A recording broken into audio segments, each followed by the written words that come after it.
सरकार बजट देती है तो आपके ऊपर खर्च करती है, सरकार बजट नहीं देती है तो बेटे बेटे मक्खियां मारते हैं। शेड्यूल एरिया में क्या है?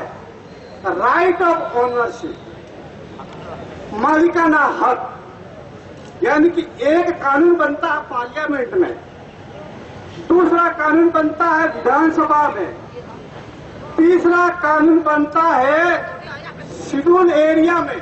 ये 3 कानून बनते हैं, यानी कि वहाँ पार्लियामेंट बनाती है या विधानसभा में आपके विधान जो बनाते हैं वो बनाते हैं। और शेड्यूल एरिया में आदिवासी सलाहकार परिषद कानून बनाती है।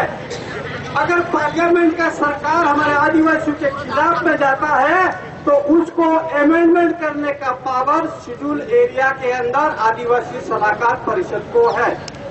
आपके अगर 36% को करती है आदिवासी सलाहकार परिषद तो उस पर सुप्रीम कोर्ट भी चैलेंज नहीं कर सकती है। एक कानून है और कानून के अंदर रक्षा करने का सुप्रीम कोर्ट को पावर है। लेकिन आपकी सलाहकार परिषद है वो कानून नहीं बनाती है, वो जो सरकार में बैठे हुए नुमाइंदे उनको कहते हैं वो लिख करके भेजते हैं। इसलिए ये सलाहकार परिषद है, उसको रिजेक्ट करनी है, आपको दूसरी सलाहकार परिषद बनानी है। दूसरी बात आती है, सलाहकार परिषद में जो गैर आदिवासी है उसके अंदर सदस्य बनना असंवैधानिक है। यानी कि कौन बन सकता है? आदिवासी ही बन सकता है। और अगर शेड्यूल एरिया में आपके 17 एमएलए हैं, पूरे 20 एमएलए होने चाहिए। अगर संविधान में ऐसा प्रोविजन है कि यहाँ एमएलए कम पड़ते हैं, जोधपुर से ले आओ, दौसा से ले आओ, जयपुर से ले आओ, कहीं से लाओ, आदिवासी सलाहकार परिषद का सदस्य वो ही बन सकता है। और यहाँ पर भारत सरकार ने जो बनाया है वो आपके राम स्वरूप महाराज को बनाया वो असंवैधानिक है। इसके बाद में श्री कपरानी को जो बनाया गया मेंबर वो असंवैधानिक है। और गुजरात के अंदर वहाँ पर सलाहकार परिषद का और भारत के पीएम प्रधानमंत्री उसको अध्यक्ष बनाया गया वो असंवैधानिक है। इसलिए आप लोगों को जो लड़ाई लड़नी है वो लंबी लड़ाई लड़नी है, ऊपर से लगा करके नीचे सब ये जो शेड्यूल एरिया के प्रोविजन है उसको समाप्त करने के लिए तुले हुए हैं। अक्सर आप लोगों को नहीं मिल रहा है क्योंकि आप लोगों की जो मेरिट बनती है वो मेरिट के अंदर टॉप आता है, यानी 60 से लेकर के 60 तक जो फर्स्ट डिवीजन आते हैं उनको आरक्षण में लेते हैं, उनको मेरिट में नहीं लेते हैं। इसलिए जो राजस्थान सरकार का जो मेरिट का जो रूल्स है उसका जो व्याख्या लोग गलत करते हैं। आप लोगों को समझना चाहिए कि संविधान क्या बोलता है, संविधान क्या कहता है और आप क्या कर रहे हैं, संविधान के अगेंस्ट बात कर रहे हैं। तीसरी बात यह है कि आपके संविधान के अंदर आपको यह प्रोविजन है कि आर्टिकल 2441 के तहत के जितनी जनसंख्या है उतना आरक्षण लेना चाहिए। अब यह होता कि इतना आरक्षण क्यों नहीं दिया कि 1950 में संविधान लागू हुआ, 1995 तक ये हमारे को 12% आरक्षण दिया, आपको देना चाहिए था 70% या 73% और नहीं दिया है। इसलिए आपको आपके जो 12 से लगा करके 13 से लगा करके 70 तक जो बनता ये मूल प्राप्त करना है और इसका ब्याज भी प्राप्त करना है। तैयार हो जाओ तब जा करके हमारा। तीसरी चौथी बात मेरी यह है कि इस क्षेत्र में सब कम्युनिटियां रहती है, उसमें आदिवासी भी रहता है, एससी भी रहता है, ओबीसी भी रहता है, जनरल भी रहता है, समाज भी रहता है। इसलिए 100% आरक्षण कर दीजिए। जिसकी जनसंख्या जितनी है उतना जनसंख्या के लिए आरक्षण बांट दिए, आपको 73% मिल जाएगा।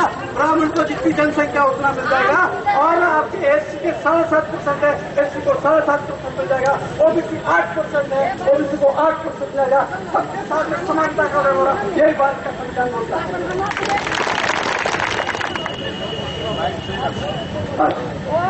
एक बात मैं और बता देता हूँ कि हम लोग कहते रहते हैं कि भारत का राष्ट्रपति, भारत का प्रधानमंत्री, भारत का राजस्थान का मुख्यमंत्री ये जो पैदा होता है लोकशाही व्यवस्था के अंदर पैदा होता है।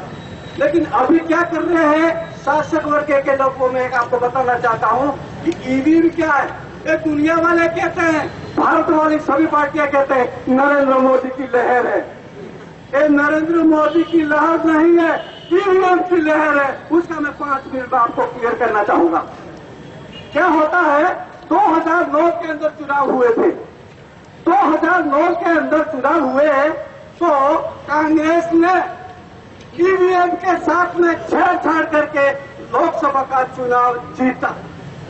दूसरी बात, अभी जो लोकसभा, उसके बाद में क्या हुआ कि सारे देश के लोग यानी कि जयललिता, ममता बनर्जी, लाल कृष्ण आडवाणी, मुलायम सिंह, रामविलास पासवान और आपके क्या नाम उसको चंद्रबाबू नायडू, ये सारे लोगों ने कहा कि कांग्रेस ने ईवीएम के साथ में छेड़छाड़ी करके चुनाव जीता।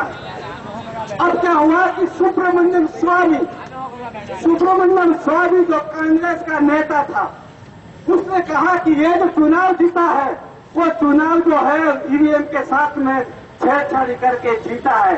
तो क्या हुआ साथियों, वो गया दिल्ली हाईकोर्ट में। दिल्ली हाईकोर्ट में फैसला हो गया तो वो सीधा चला गया सुप्रीम कोर्ट में। सुप्रीम कोर्ट ने निर्णय दिया, क्या दिया है कि आपके जो ईवीएम मशीन है उस मशीन के अंदर ट्रेल पेपर लगना चाहिए। यानी कि आप जैसे पैसा निकालता हो ना एटीएम में, तो अंदर स्लिप आती है, ऐसे स्लिप आवे और उस पर ठप्पा लगाए और ठप्पा लगा के बाद में बैलेट बॉक्स हो जाएगा और ईवीएम की काउंटिंग और ठप्पा लगाने वाले की दोनों की मिलेगी, तब ही आपका जो लोकसभा का जो चुनाव हुआ वो सही हो सकता है, नहीं तो नहीं हो सकता। तो सुप्रीम कोर्ट क्या कहती है? सुप्रीम कोर्ट कहती है कि समस्त ईवीएम मशीन के अंदर ट्रेल पेपर लगाया जाए। तो इलेक्शन कमीशन, तो भारत सरकार का जो इलेक्शन कमीशन है उसने क्या किया, 10 यानी कि 01 क्या कहना चाहिए, 0 एक भी नहीं, 0.338 इलेक्शन जो ईवीएम मशीन है उसके अंदर ट्रेल पेपर लगाया और बाकी का जो ईवीएम मशीन थी वो ऐसे ऐसे चलने दी साथियों। इसलिए इस दुनिया के अंदर ऑस्ट्रेलिया, इसके बाद में अमेरिका, दक्षिण अमेरिका, यूके, जर्मनी, न्यूजीलैंड, इन सभी देशों ने ईवीएम मशीन को कचरे में डाल दिया है। लेकिन भारत के लोग, भारत का चुनाव आयोग जो ईवीएम मशीन से चुनाव करा रहा है, ये चुनाव जो है नरेंद्र मोदी की लहर नहीं है, ये चुनाव जो है ईवीएम की लहर है। इसलिए हम लोग ईवीएम की अर्थी निकालने के लिए आपको ये आदेश मिले हैं, लेकिन हम लोग निकाल नहीं पाए राजस्थान के अंदर, क्योंकि यहाँ पर पंचायती राज चुनाव थे। इसलिए हम ये जो बात ही हम आरक्षण के विरोध में और आपके ये जो ईवीएम के विरोध में हमको जो प्रदर्शन करना चाहे वो नहीं कर सके। भविष्य में हम लोग इसका डिसाइड करेंगे कि हमको ईवीएम मशीन का भी विरोध करना है, क्योंकि ईवीएम मशीन से जिसको चाहोगे उसको भी आप जिता सकते हो। तो सुब्रमण्यम स्वामी जो था, कांग्रेस का नेता था, वो सुप्रीम कोर्ट में गया, सुप्रीम कोर्ट में निर्णय दिया गया, सुप्रीम कोर्ट में आगे निर्णय दिया। 2009 के अंदर जो ईवीएम का चुनाव कांग्रेस जीती थी और 2014 के अंदर बीजेपी जीती। इसका क्या राज है? क्योंकि बीजेपी के लोग जो आंदोलन करने वाले थे, इन्होंने कहा, कांग्रेस वालों को बोला कि तुमने ईवीएम मशीन के अंदर आपको षड्यंत्र करके चुनाव जीता हो। अब आपके बीजेपी वाले जो है इन्होंने ईवीएम मशीन के साथ षड्यंत्र करके चुनाव लिया। दोनों चोर है, इसलिए एक दूसरे की बात को होना है। नेताजी, दूसरा आता होता है नेतृत्व, लीडर और लीडरशिप। तो हमारे नेता तो कोई भी बन सकता है। अगर किसी को बुला लो और खादी भंडार से कपड़े ले आओ, पहना दो, आगे कर दो नेता। तो हम लोगों को इधर नेता, वो नेता जो होता है वो हमारा काम नहीं करता है, किसका करता है? पार्टी का। इसलिए सब नेता है। वो शेड्यूल एरिया संघर्ष समिति सब कार्य करता है, वो है लीडर, यानी नेतृत्व, समाज का नेतृत्व करता है, वो सबसे बड़ा होता है। नेता तो कोई भी बन जाता है, पैसे दो तो भी नेता बन जाता है। इसलिए हम लोगों को नेतृत्व के साथ भी चलना है, नेता के साथ भी नहीं चलना कि मेरे जो इस क्षेत्र में 15 लाख लोगों को नौकरियां दूंगा, यहाँ पर सभी हमारे बेरोजगार साथी बैठे हैं, आपको घबराने की जरूरत नहीं है। इसको लेकर के ही हम उठेंगे, इसके पहले उठने वाले नहीं है। साथियों, राजस्थान के पास में मैं पूछना चाहता हूँ, ये राजस्थान की सरकार को, आपके पास में पद कितने हैं जो 15 लाख लोगों को नौकरियां देने वाले?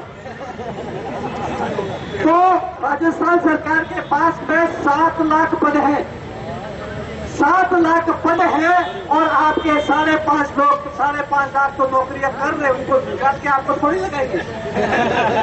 तो क्या है, ये तो है 15 लाख तो है ही नहीं, उसने ऐसे ही फेंक दिया तो लोग वोट दे देंगे। दूसरी बात, कांग्रेस ने क्या किया, 5 लाख, इन्होंने सोचा कि बीजेपी वाले 15 लाख दे रहे, अपन कम से कम 5 लाख तो दे रहे, तो इन्होंने की। मैं कांग्रेस को भी पूछना चाहता हूँ कि 5 लाख नौकरियां कैसे देगी वो?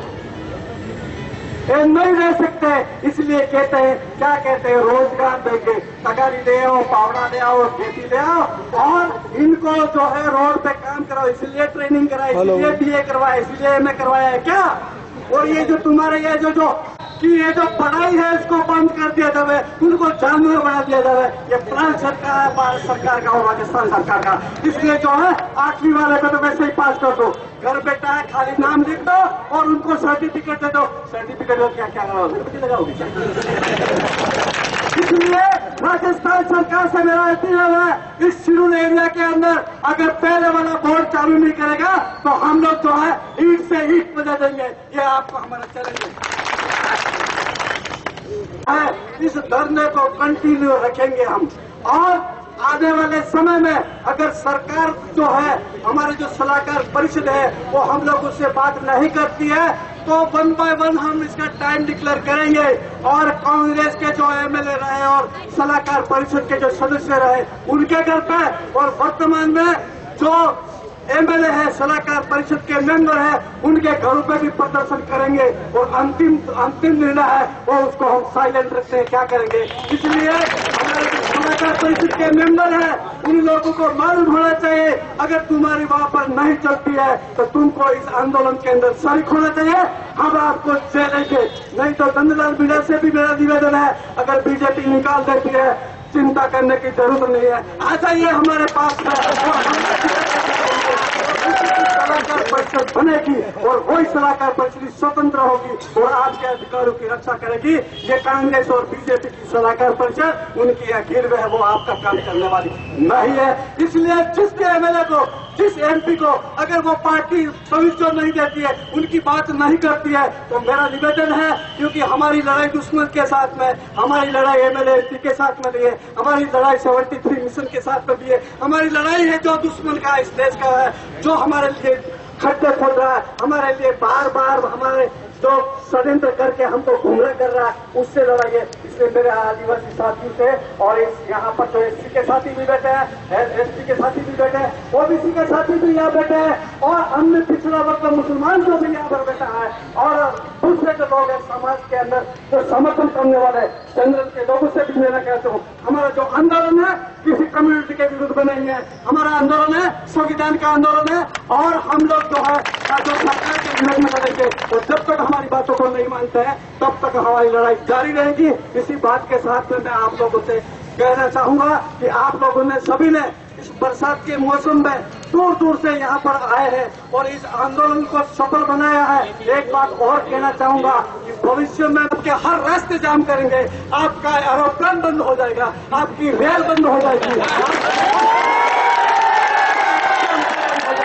राजस्थान सरकार को सोच लेना चाहिए कि हम आगे क्या करने वाले हैं। वो जाम यानी कि जन आंदोलन और फिर जाम होने वाला है। इसलिए इस बात को हमारे जो यहाँ पर जो IPO CIB के लोग हैं, वो लोग राजस्थान सरकार और भारत सरकार को हमारे जो चैलेंज है, हमारी जो बात है, इसको पहुंचा दे।